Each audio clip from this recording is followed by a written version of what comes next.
Hello again, everyone. This is Rock Kabar here as always, seeking the truth. And my video topic for today is going to be addressing Independence Day, or so-called 4th of July. I have another brother in the truth who's going to be bringing forth some scriptures and some quotes for me today. Go ahead and introduce yourself, brother. Shalom, Brother Ethan. So, like I said, I'm going to be bringing forth the commentary and the main points of the lesson. For Brother Ethan, he's going to be reading any quotes from any famous people or in the actual Bible scripture. So there's going to be no confusion as far as what I'm going to be talking about. Okay. Now, the 4th of July, or America's Independence Day, the question is who does it pertain to, and why do people celebrate it? Sadly, I know that the majority of people have no idea why they celebrate the 4th of July. All they know is it's a day that they get off of work, they can shoot fireworks, and say that they're proud to be an American. And some people may at least know that it has something to do with the Constitution. But I would be willing to bet that most people don't know that the Constitution wasn't even signed on the 4th of July.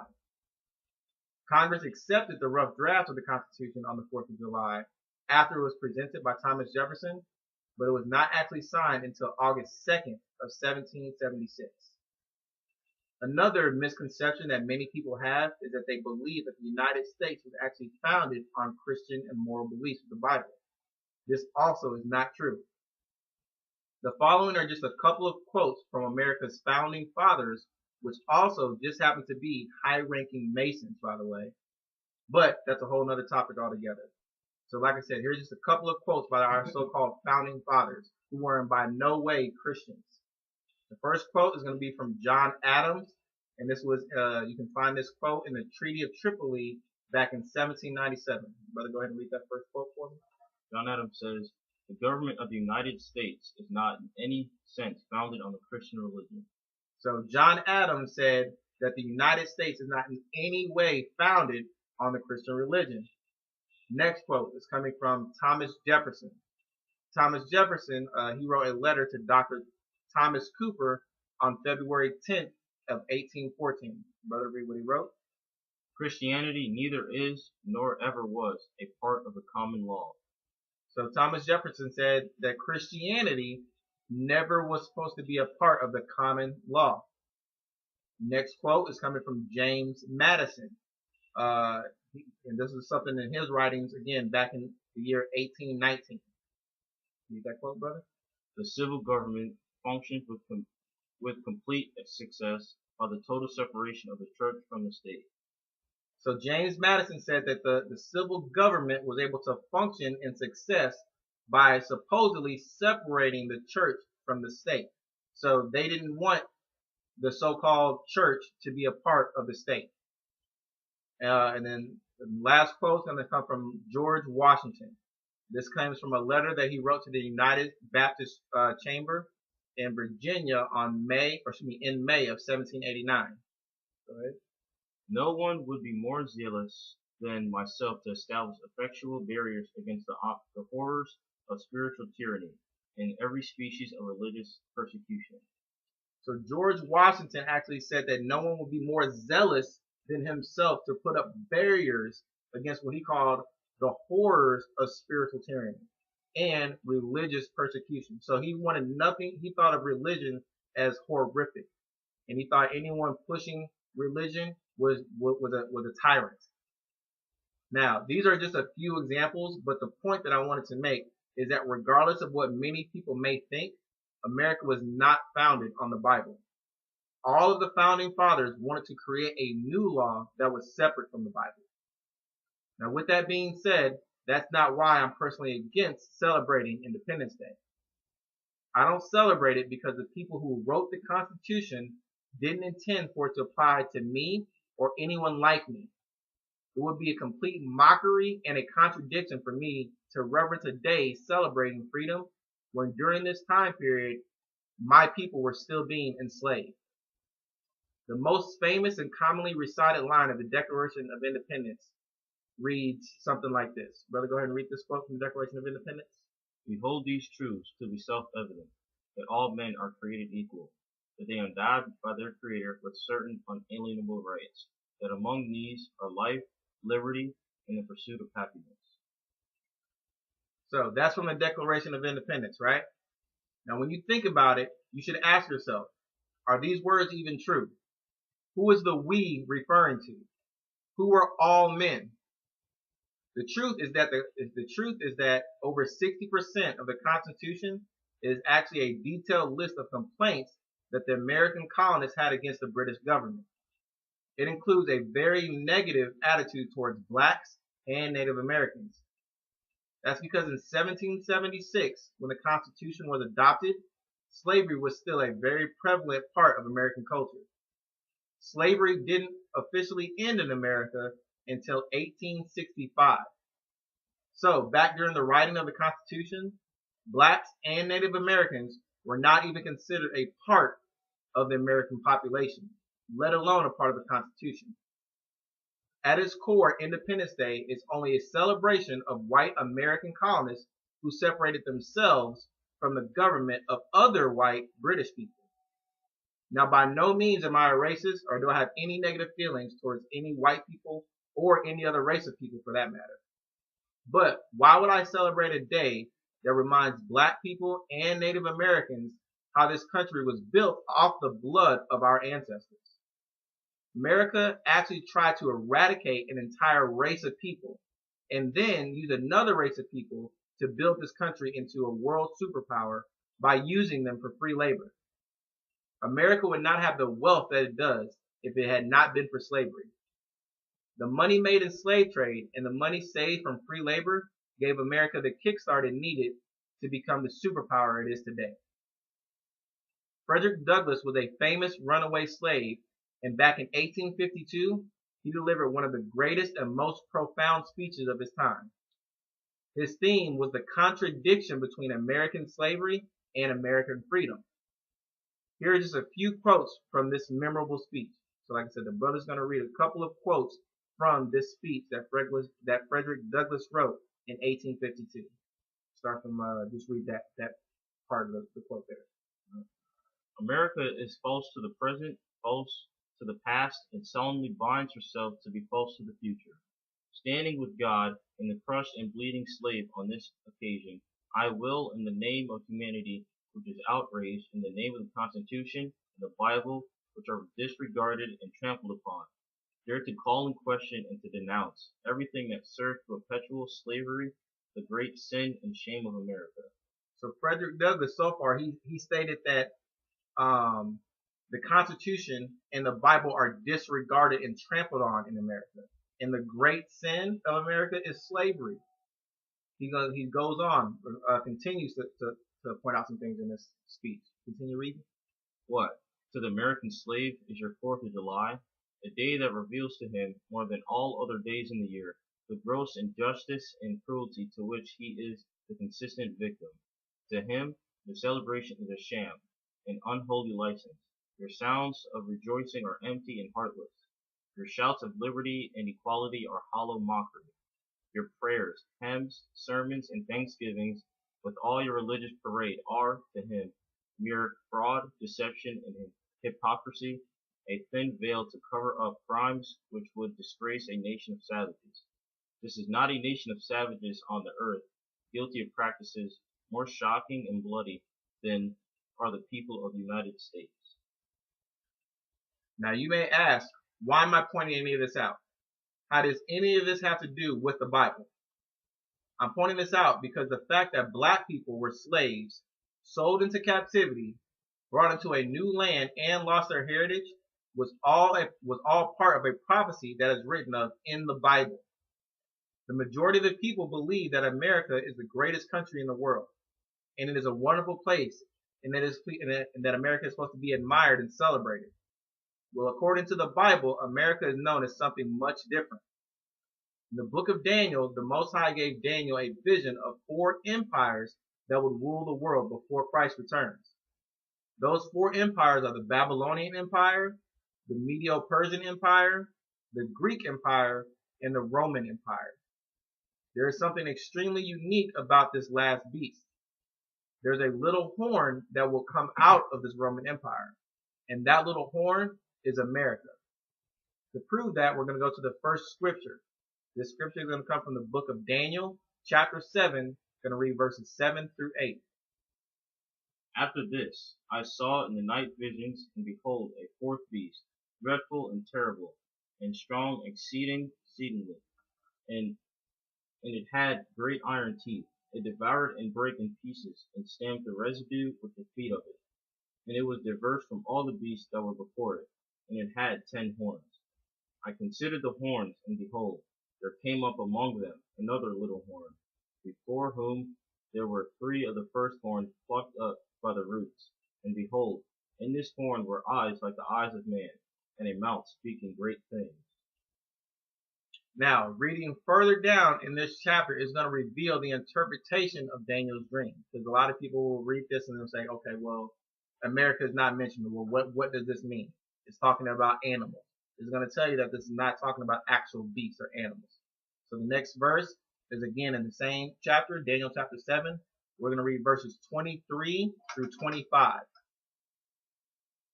Daniel chapter 7, verse 23 through 25. Thus he said, the fourth beast shall be the fourth kingdom upon earth, which shall be diverse from all kingdoms, and shall devour the whole earth, and shall tread it down, and break it in pieces. And the 10 horns out of his kingdom are 10 kings that shall arise. Another shall rise after them, and he shall be diverse from the first, and he shall subdue 3 kings. And he shall speak great words against the Most High, and shall wear out the saints of the Most High, and think to change times and laws, and they shall be given into his hand until a time and times, and the dividing of time. Now, as I mentioned earlier, this fourth beast is the Roman Empire. The 10 horns out of this kingdom are the 10 countries that were given power under the Roman Empire. Now, those original countries were Luxembourg, Denmark, Belgium, the Netherlands, Germany, Sweden, France, Spain, Great Britain, and Switzerland. Then we see that a little horn, which is another kingdom, was created from 3 of these countries. Those 3 countries are France, Great Britain, and Spain. This is why America is divided into 3 countries: France, Great Britain, and Mexico.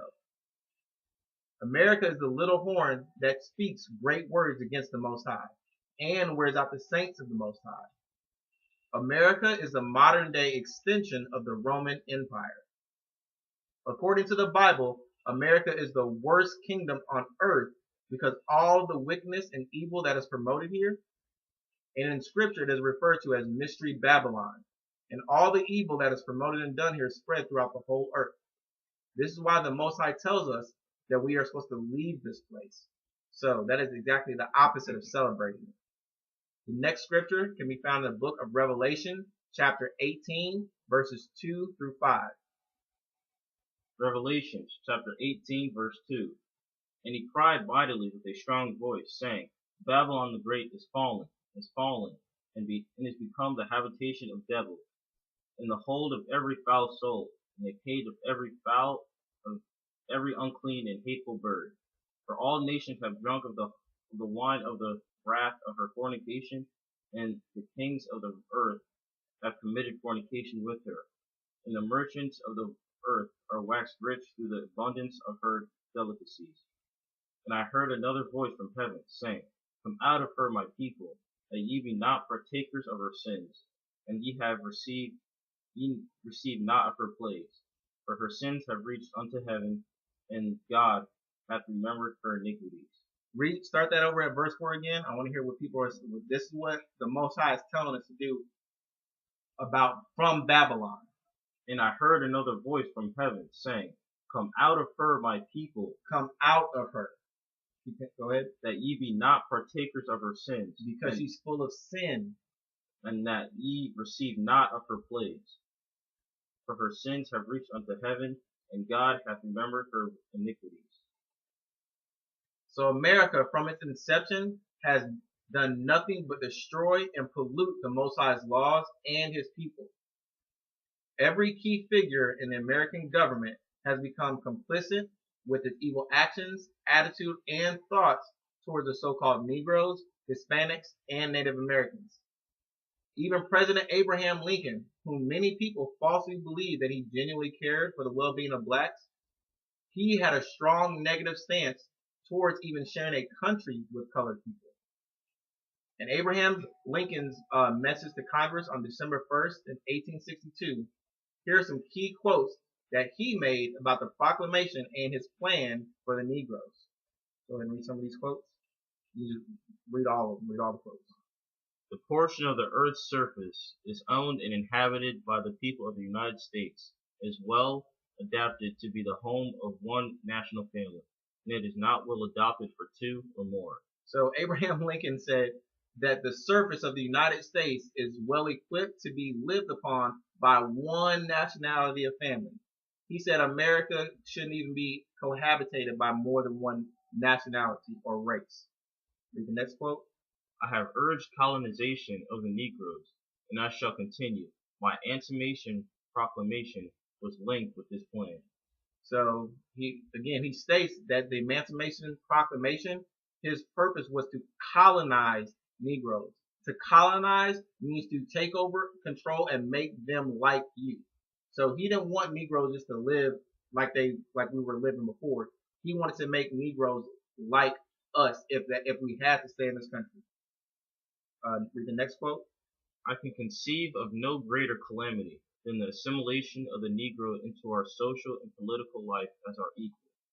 So he said a calamity is a catastrophe.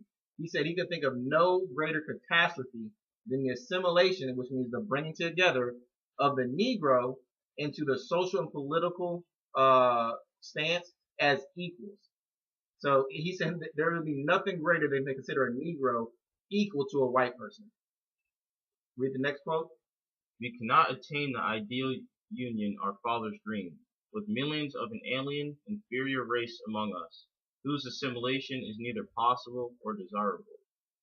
So this last quote that Abraham Lincoln said, he said that it would be impossible for us to reach the ideal of our forefathers. So even the people that were before him thought the same way. He said it would be impossible for Abraham Lincoln and the rest of America to reach the ideals of their forefathers with an inferior race of people that they even did not desire to be assimilated with. Now, these are all recordable statements made by the man that many people believe freed black people from slavery.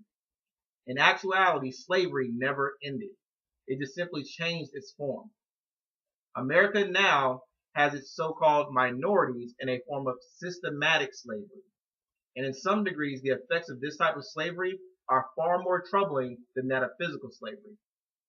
Even America's anthem shows its racism and disdain for the Negro. Now, while the first verse of the Star-Spangled Banner is widely known by the American public, the last three verses are typically unknown because they are generally left out during major performances. In 1814, a poet by the name of Francis Scott Key wrote the lyrics of the Star-Spangled Banner. More than a century later, in 1916, President Woodrow Wilson signed an executive order designating the Star-Spangled Banner as a national anthem. And then in 1931, the U.S. Congress confirmed the decision. Now, all parties knew and understood the entire lyrics of this song. Now, I want you to hear the third verse in this song of our national anthem. Go ahead and read the third verse of the national anthem. And where is that band who so violently swore that the havoc of war and the battle's confusion, a home and a country, should leave us no more? Their blood has washed out their foul footsteps' pollution. No refuge could save the hireling and slave from the terror of flight or the gloom of the grave. And the Star-Spangled Banner in triumph doth wave o'er the land of the free and the home of the brave. Now, when Francis Scott Key wrote that poem, he was glorifying the death and defeat of the black runaway slaves that were recruited to fight for the British on the promise that they would one day gain their freedom at the end of the war. Those runaway slaves formed two units called the Corps of the Colonial Marines. The verse of the Star Spangled Banner, this verse, of the Star Spangled Banner specifically celebrates their death. This is a quote that Francis Scott Key made about his feelings toward the so-called Negro. This is what he said about the Negroes. Read that quote. A distinct and inferior race of people, which are all experience proves to be the greatest evil that afflicts a community. So the person that wrote our national anthem says that the Negroes are an inferior race of people and the greatest and they are the greatest evil that afflicts our community. Now looking back through both modern history and the Bible, I can find no reason for any person of color to commemorate a country that has physically, mentally, and systematically belittled, abused, and tormented a people the way that America has. Now my final scripture is going to come from the book of Jeremiah. The scripture is going to be the book of Jeremiah, chapter 22, verse 13. Jeremiah chapter 22, verse 13. Well, unto him that buildeth his house by unrighteousness. What to him? Start that over again. Woe unto him that buildeth his house by unrighteousness, and his chambers by wrong, that useth his neighbor's services without wages, and giveth him not for his work. The word woe in this scripture is a warning. America is a country that has been built on blood, hatred, lies, and deceit. I don't see anything to be proud of when it comes to that. The truth is, no one in America is free or independent.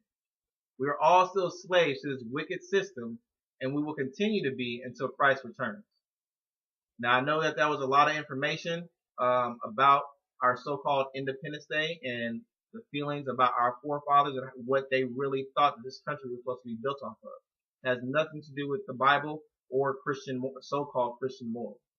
It's full of hatred, racism, and disdain towards Negroes and specifically through Negroes and Native Americans. And these are God's people. So no, I don't condemn anyone else if they want to celebrate this day. But according to scriptures, this is not something that we should worship. Now, obviously, in all my videos, I always tell you, don't take my word for it. Go out and do your own research. Because again, I'm no one. I just bring forth information. I want to thank the brother for reading for me today. Again, no matter what you do, remember to go out and do your own research. No matter what you do, remember to always seek the truth. Shalom.